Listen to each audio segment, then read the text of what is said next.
Hello friends, நாங்கள் ரீசெண்டாக ஒரு ஸ்டேட் பார்க் போயிருந்தோங்க. அந்த பார்க்கோட பேர் வந்து லெட்ச்வர்த் ஸ்டேட் பார்க். இது எங்கே இருக்குதுன்னு பார்த்தீங்கன்னா நியூயார்க் அப்படிங்கிற ஸ்டேட்டில் இருக்குங்க.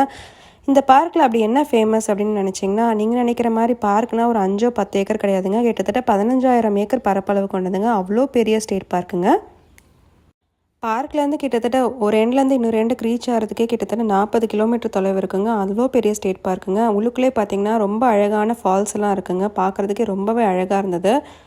ஸோ எல்லா இடத்துலையுமே பார்த்திங்கன்னா அவ்வளோ நேச்சுரலான சீனரி ஆன வியூவெல்லாம் இருந்தது. இந்த பார்க்குள்ளேயே பார்த்திங்கன்னா ஒரு பெரிய டேம் கூட கட்டியிருக்காங்கங்க. ஏன்னா மழை காலத்துலலாம் பார்த்திங்கன்னா இங்கே வந்து நிறைய தண்ணி வந்து இருக்கும். அப்படிங்கிறனால தண்ணி வந்து சேகரித்து வைக்கிறாங்க. ஏன்னா ஊருக்குள்ளேயே தண்ணி வராமல் இருக்கிறதுக்காக டேம்லாம் கட்டியிருக்காங்க. வேர்ல்டு லெவலில் பெருசாக பேசப்படுற நயகரா வாட்டர் ஃபால்ஸ்லேருந்து கிட்டத்தட்ட 1.5 மணி நேரம் டிஸ்டன்ஸ் தாங்க. நீங்கள் நயகரா போனீங்கன்னா கண்டிப்பாக இந்த பார்க்கை மறக்காமல் விசிட் பண்ணுங்கள். இந்த பார்க் பற்றின மற்ற டீட்டெயில்ஸ் எல்லாம் என்னோடய சேனலில் போஸ்ட் பண்ணியிருக்கேன். ஸோ கண்டிப்பாக இந்த வீடியோவை மறக்காமல் போய் பாருங்கள்.